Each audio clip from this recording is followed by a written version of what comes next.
They made me sleep in the laundry room. So I bought the house before we begin. Welcome back to the place where real-life struggles turn into unforgettable stories. If you love powerful journeys, quiet revenge, and stories that remind you of your worth, make sure you're part of this channel. Now let me tell you a story you won't forget. I still remember the exact smell of that laundry room. It was a mix of detergent, damp clothes, and something metallic from the old washing machine that rattled like it was on its last breath. That was my room. Not a bedroom, not even a proper space, just a cramped laundry room with a flickering bulb and barely enough space to stretch my legs. And the worst part, they made it very clear that I should be grateful. It started when I lost everything. After my mom passed away, I had nowhere to go. No savings, no stable job, and no one willing to help except my aunt and her family. At least, that's what I thought. They said I could stay with them for a little while, just until I got back on my feet. I remember arriving at their house with a single suitcase and a heart full of hope.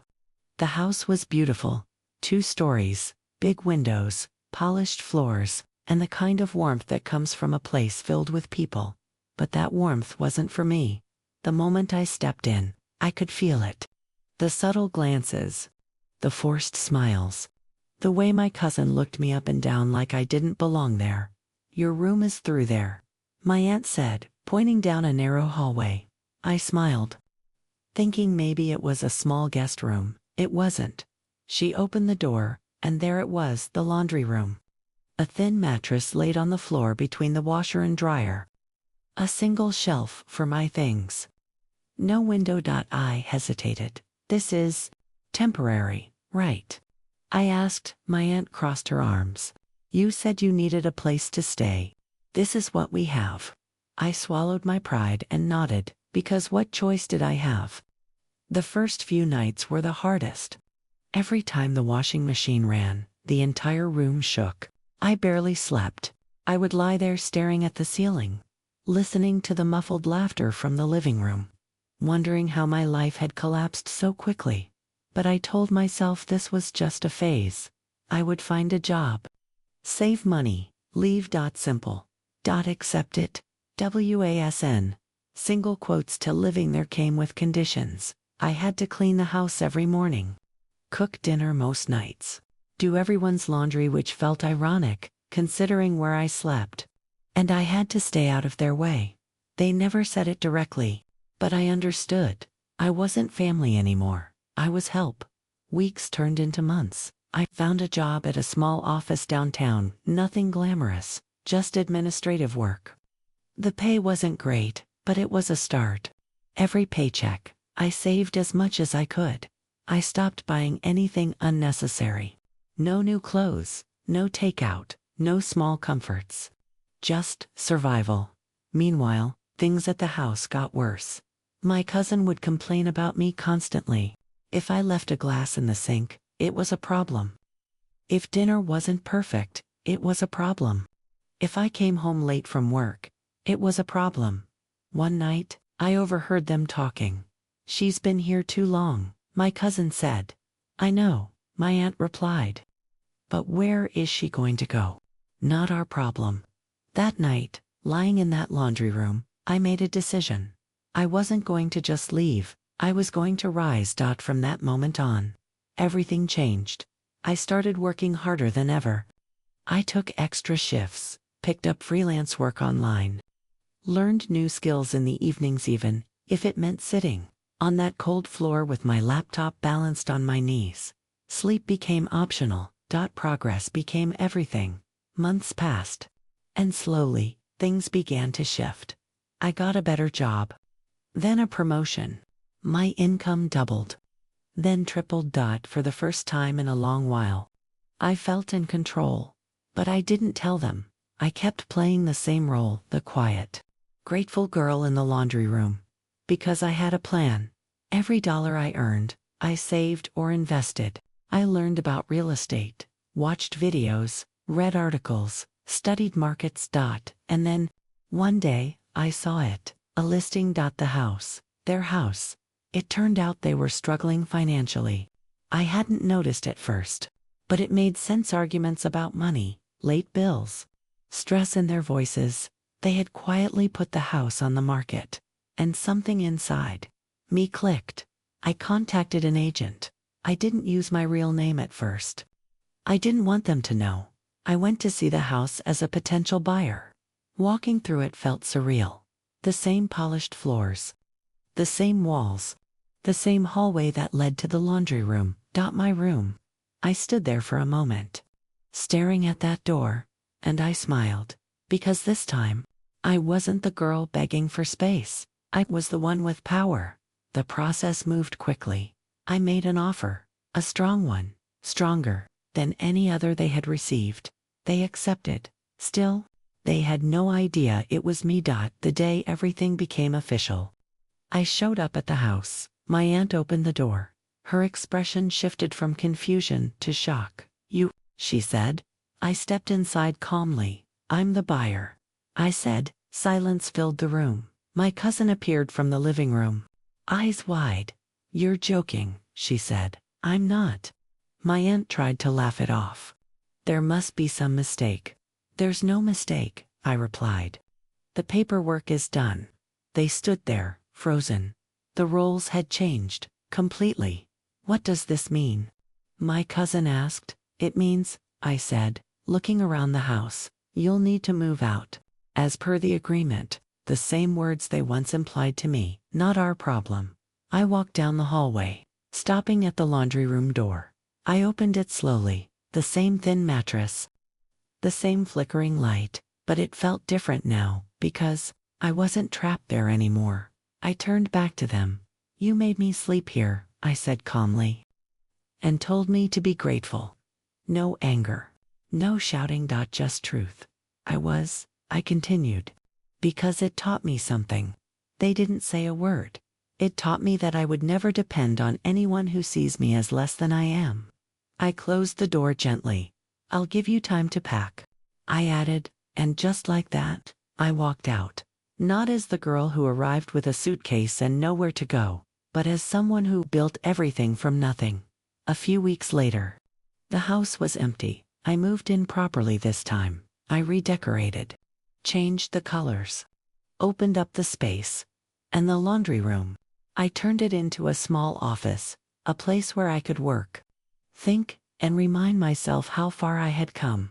Sometimes, I sit there late at night, not because I have to, but because I choose to. Because it reminds me of the version of myself who refused to give up, the one who endured, adapted, and rose. People often think revenge is loud, that it's about confrontation, arguments, or proving someone wrong in the moment. But the truth is, the most powerful kind of revenge is growth. It's becoming so strong, so independent, that the people who underestimated you can't even recognize you anymore. I didn't win because I took their house. I won because I took back my life. So if you ever feel like you're stuck in your own laundry room, whatever that looks like, remember this. It's not where you start that defines you. It's what you do next. And sometimes, the place that humbles you the most becomes the foundation for everything you build. But the story doesn't end there. Because what people don't tell you about rising from nothing is that the moment you finally make it, the silence gets louder. The house was mine. Legally, fully, undeniably mine. And yet, the first night I slept in one of the actual bedrooms, the kind with a window, soft lighting, and space to breathe, I couldn't sleep. It felt unfamiliar. For months, my body had been trained to wake up at every small sound. The hum of machines, footsteps in the hallway, whispered conversations that weren't meant for me but somehow always found their way into my ears. Now, there was nothing. No noise, no tension, no one watching me, just peace. And somehow, peace felt strange. I got out of bed around 2 a.m. and walked down the hallway. My feet instinctively stopped at the laundry room door. For a moment, I just stood there. Then I opened it. The room was different now. Clean, organized, repainted. The harsh smell of detergent had faded, replaced by something lighter, almost comforting. But if I closed my eyes, I could still feel it. That version of me, curled up on a thin mattress, staring at the ceiling, wondering how long I would last. I made it. I whispered to the empty room, and for the first time in a long time, I cried. Not out of pain, but release. The days that followed were quiet. I didn't expect that. I thought I would feel triumphant, unstoppable, maybe even proud every second of the day. But real life isn't like that. Real life is waking up, making coffee, sitting in your own space, and realizing there's no one left to prove anything to. The anger that once fueled me, it started fading, and in its place came something unexpected. Clarity. I began to see everything differently. My aunt, my cousin, the way they treated me at first. I thought they were just cruel. But the more distance I had, the more I understood something deeper. They were limited in kindness, limited in empathy, limited in how they saw the world. And I had been shrinking myself to fit inside their limitations. Never again. I started focusing on building not just financially, but mentally. I invested more, expanded my work, took risks I would have never dared to take before. Within a year, I wasn't just stable, I was thriving. New opportunities came, better connections, a stronger version of myself that no longer asked for permission to exist. And then one day, I saw her again. My cousin. It happened at a grocery store. Of all places, she was standing in one of the aisles, staring at a price tag like she was doing mental math she didn't want to do. For a second, I considered walking away, but something in me said no, not out of revenge, not out of pride, just closure. I walked past her slowly. She looked up, our eyes met, and for a moment, time froze. Her expression shifted: shock, embarrassment, something else I couldn't quite name. You, she said quietly. Me, I replied. There was an awkward pause. You look different, she added. I am, I said simply. She nodded, looking down for a second before speaking again. We had to move into a smaller place, she said, almost defensively. Things didn't really work out. I didn't respond right away. Not because I didn't have something to say, but because I didn't feel the need to say anything. And that was new. She shifted uncomfortably. I guess things worked out for you though, she added. I met her gaze. They did. I said. Another pause. I didn't think you'd, you know. She trailed off. Make it. I finished for her. She didn't answer, but she didn't have to. I didn't think so either. I admitted. That caught her off guard. You didn't? She asked. No, I said. But I had no other option. Silence again. But this time, it felt different, less tense, more human. I'm sorry, she said suddenly. The words hung in the air. I studied her face. There was no arrogance this time. No judgment, just something raw, real. For what? I asked. For everything, she said. The way we treated you. The way I treated you. I took a breath. This was the moment. The kind of moment people imagine when they think about getting even. The apology. The acknowledgement. The chance to finally say everything you've been holding in. But instead, I surprised even myself. I forgave you a long time ago, I said. Her eyes widened slightly. You did? She asked. Yes, I replied. Not for you. For me, because carrying that anger, that resentment, it weighs you down more than anything else, and I had already carried enough. She nodded slowly. I don't expect anything, she said. I just wanted you to know. I know, I replied. And just like that, the chapter closed. No dramatic ending, no final confrontation. Just two people standing in a grocery store, separated by choices, growth, and time. I walked away first. Not because I needed to, but because I could. That's the difference. Months later, I found myself back in the laundry room again.